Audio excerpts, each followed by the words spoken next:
Go ahead. Imagine being a 10-year-old athlete, waking up at 5 a.m., heading to practice and spending the entire day working toward the goal of a professional career or scholarship. This is the reality for many young athletes today. Now, I don't have a problem with working hard or chasing your dreams. In fact, I love it. The dedication to achieving your goals is important. What I don't love, however, is the overwhelming pressure that adults, parents, coaches, and society are placing on children to excel at such a young age. This pressure is more than just about performing well on the field or in the gym. It has serious consequences that affect young athletes both physically and mentally. Today, I'll explore how this pressure to excel and the rise of early specialization in youth sports have led to alarming consequences, including injuries, burnout, and mental health struggles. I'll also discuss a few solutions for this growing problem that is affecting so many young athletes across the country today.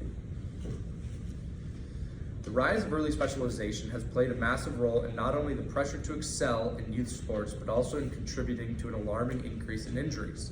Early specialization occurs when a child focuses solely on one sport, often to the exclusion of others.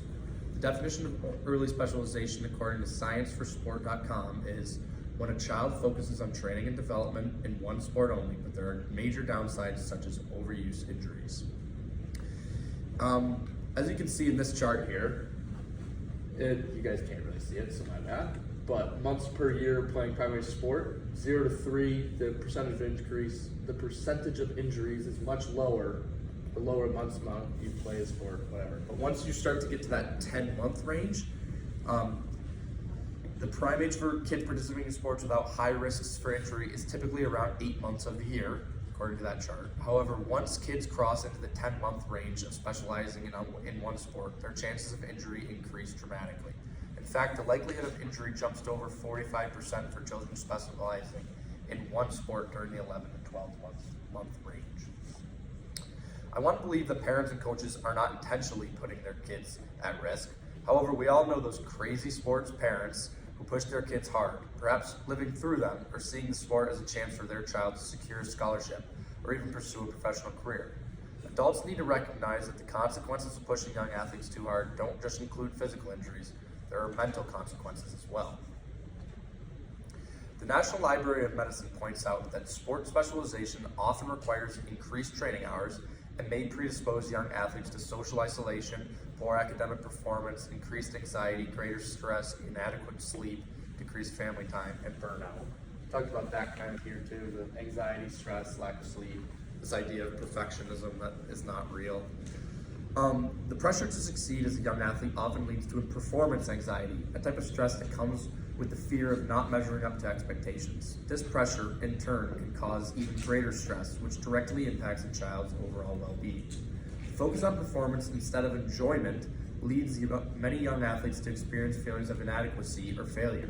Imagine being 10, 11, or 12 years old and feeling like you're not enough because you're not winning or reaching those high expectations.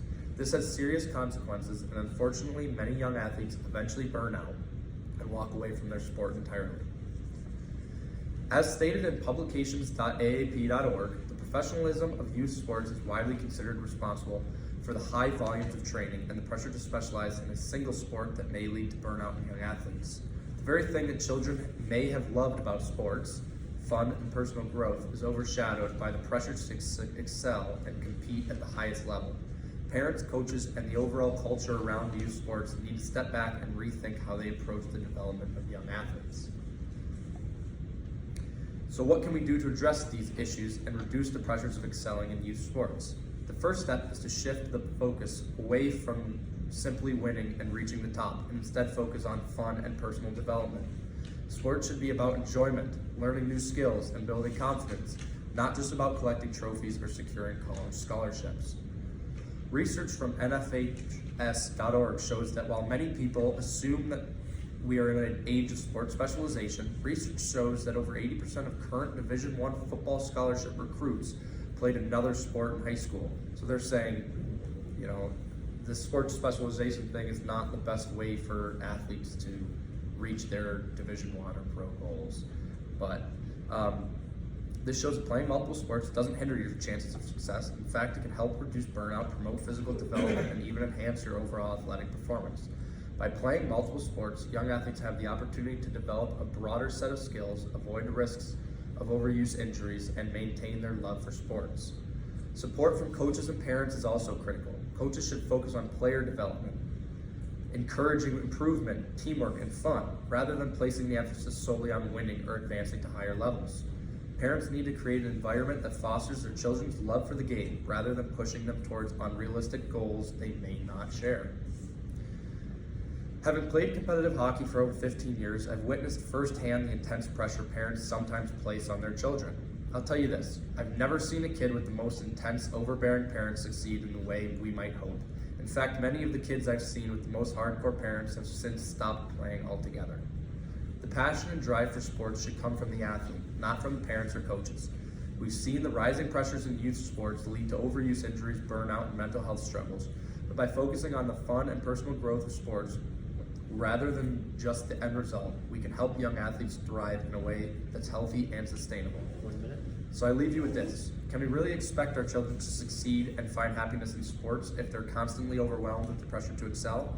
Shouldn't we prioritize the enjoyment and personal development the sports are meant to provide above all else? Let's make youth sports a journey of growth, not just a race to the top. Thank you.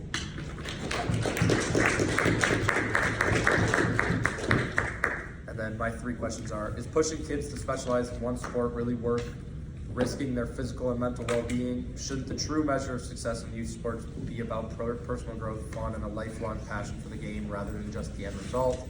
And how can we expect children to thrive under constant pressure when they're still learning to develop as people, not just athletes?